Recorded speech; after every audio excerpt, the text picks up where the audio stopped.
ये कोई साइबर हमला नहीं, क्राउड स्ट्राइक के अध्यक्ष और सीईओ जॉर्ज कर्स्ट ने ट्वीट किया। क्राउड स्ट्राइक उन ग्राहकों के साथ सक्रिय रूप से काम कर रहा है जो विंडो होस्ट के लिए एक एकल सामरिक अपडेट में पाई गई खराबी से प्रभावित हैं। मैक और लिनक्स होस्ट प्रभावित नहीं है। यह कोई सुरक्षा घटना या साइबर हमला नहीं है। समस्या की पहचान कर ली गई है, उसे अलग कर दिया गया है और उसका समाधान कर दिया गया है। योगी सरकार को लग सकता है झटका। उत्तर प्रदेश में योगी आदित्यनाथ की सरकार को तगड़ा झटका लग सकता है। सूत्रों से मिली जानकारी के अनुसार यूपी में अधिकारियों की मनमानी के मुद्दे पर घमासान चढ़ गया है। यूपी में दर्जा प्राप्त मंत्री सोनम किन्नर इस्तीफा दे सकती हैं। जानकारों की माने तो वह अधिकारियों की मनमानी से दुखी हैं। सोनम शुक्रवार को राज्यपाल आनंदीबेन पटेल से मिलने पहुंची। हालांकि राज्य मंत्री सोनम किन्नर की आज राज्यपाल आनंदी पटेल से मुलाकात नहीं हो पाई। सूत्रों के अनुसार सोनम शनिवार को फिर राज्यपाल से मिलने जाएंगी।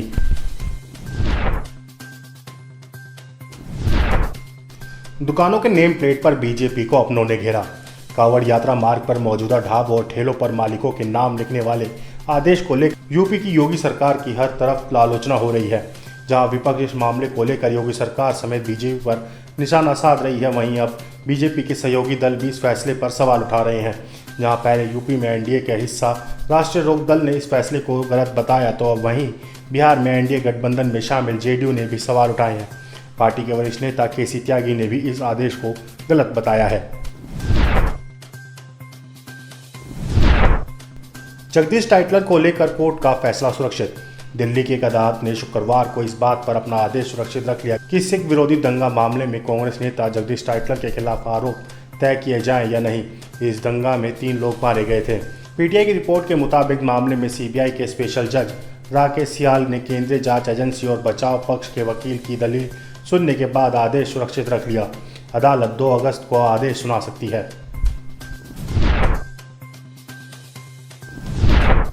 आईएएस पूजा खेड़कर के खिलाफ एफआईआर दर्ज। आईएएस पूजा खेड़कर के खिलाफ दिल्ली पुलिस की क्राइम ब्रांच में एफआईआर दर्ज कर ली गई है। यूपीएससी की शिकायत पर केस दर्ज किया गया है।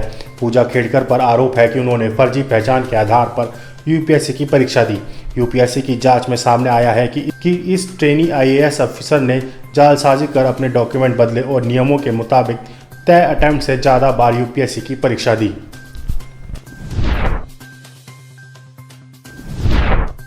राशन डीलरों का राजस्थान में हल्ला बोल। राजस्थान में राशन डीलरों ने मौजूदा भजन लाल सरकार के विरोध मोर्चा खोल दिया है। अपनी 9 सूत्री मांगों को लेकर प्रदेश भर में जिला कलेक्टर को मुख्यमंत्री के नाम ज्ञापन सौंपा गया है। उन्होंने कहा है कि हमने मुख्यमंत्री को 9 सूत्री मांगों पत्र प्रस्तुत किया गया है, परंतु ना तो सरकार और ना ही खाद्य विभाग के अधिकारियों ने हमारी मांगों पर कोई संज्ञान लिया है।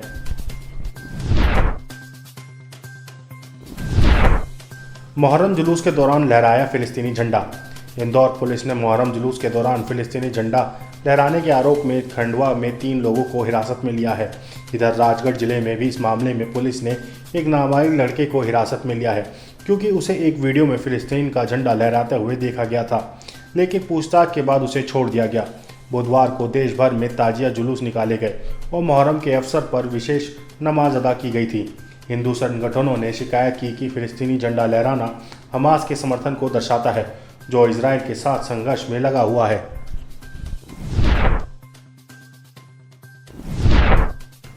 छत्तीसगढ़ में यूनिफॉर्म सिविल कोड लाने की तैयारी। छत्तीसगढ़ सरकार राज्य में यूनिफॉर्म सिविल कोड लागू करने जा रही है। डिप्टी सीएम विजय शर्मा ने बताया कि छत्तीसगढ़ में निश्चित रूप से यूसीसी लागू होगी। छत्तीसगढ़ सरकार हमारे आंतरिक मामलों में हस्तक्षेप करने वाली शिकायतों को मिटा देगी। डिप्टी सीएम ने साथ ही कहा कि अगले 3 वर्षों के भीतर छत्तीसगढ़ से नक्सलवाद की समस्या का समाधान हो जाएगा।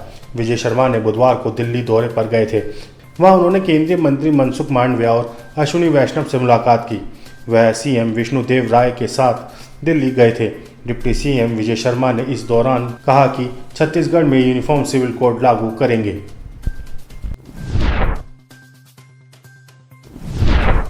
गुजरात में चांदीपुरा वायरस का कहर। गुजरात में चांदीपुरा वायरस के कहर बरपाना शुरू कर दिया है। इस बीच चांदीपुरा वायरस के मामले को लेकर गुजरात के स्वास्थ्य मंत्री ऋषिकेश पटेल ने कहा है कि इन दिनों गुजरात में चांदीपुरा वायरस के लक्षण पाए जा रहे हैं।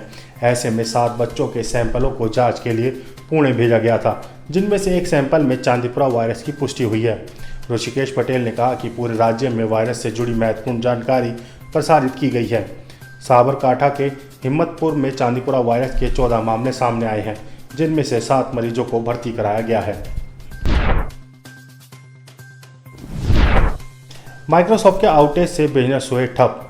माइक्रोसॉफ्ट के इस ग्लोबल आउटेज से दुनिया भर में जिन सेवाओं पर सबसे ज़्यादा असर हुआ है उनमें airlines, railway, banking, finance, stock exchange, media, TV channel, online store, hospital और यहाँ तक कि आईटी सेक्टर भी शामिल है।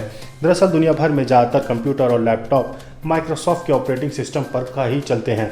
ऐसे में जब ओएस में दिक्कत आई तो उस पर काम कर रहे तमाम सिस्टम ठप पड़ गए और कंपनियों का कामकाज लटक गया।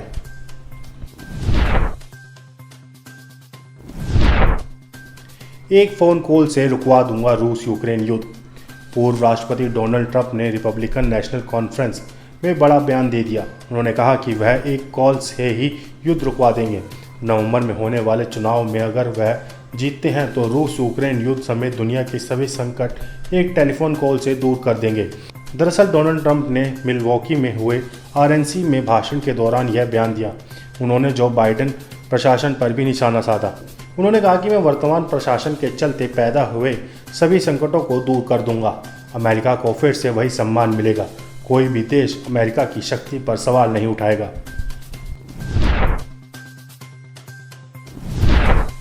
बांग्लादेश के छात्र प्रदर्शन में 39 लोगों की मौत।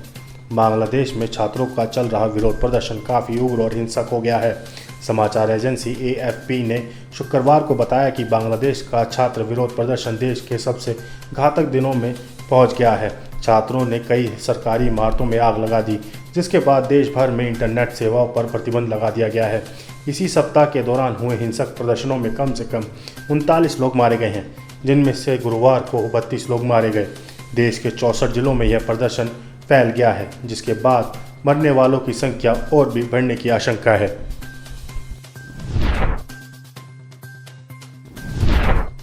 जो बाइडेन के खिलाफ हुए दोस्त ओबामा।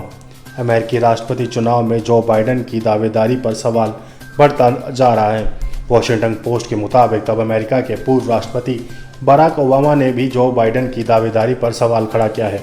अखबार के मुताबिक ओबामा ने अपने सहयोगियों से कहा है कि जो बाइडेन के स्वयं पुनर्विचार करने की ज़रूरत है।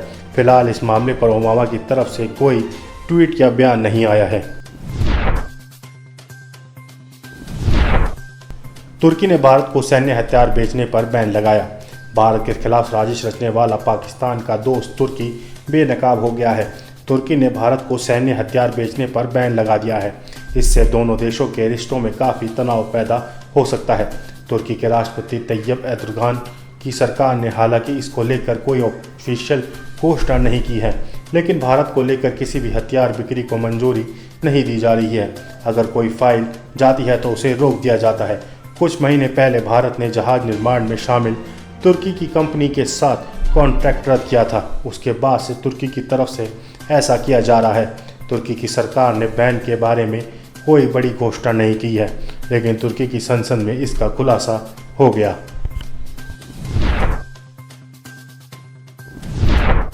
इटली की पीएम का पत्रकार ने उड़ाया मजाक। इटली में प्रधानमंत्री जॉर्जिया मेलोनी का मजाक उड़ाने पर कोर्ट ने पत्रकार पर जुर्माना लगाया है। जुर्माने की राशि पीएम को देने का कोर्ट ने आदेश दिया है। रॉयटर्स की रिपोर्ट के मुताबिक मिलान की अदालत ने पत्रकार को जॉर्जिया मेलोनी को मजाक उड़ाने के लिए 5,000 यूरो का हर्जाना देने को कहा है। इसके अलावा पत्रकार कोर्टेस पर अक्टूबर 2021 में की गई एक पोस्ट पर भी फाइन लगाया गया है। इसमें उन्होंने मेलोनी की लंबाई को लेकर ट्वीट किया था। इस मामले में जुर्माने की राशि 1200 यूरो है। इस ट्वीट को बॉडी शेमिंग माना गया है। आप इस खबर के बारे में क्या सोचते हैं, हमें कमेंट सेक्शन में बताएं। साथ ही ब्रह्मास्त्र न्यूज को सब्सक्राइब और शेयर भी जरूर करें।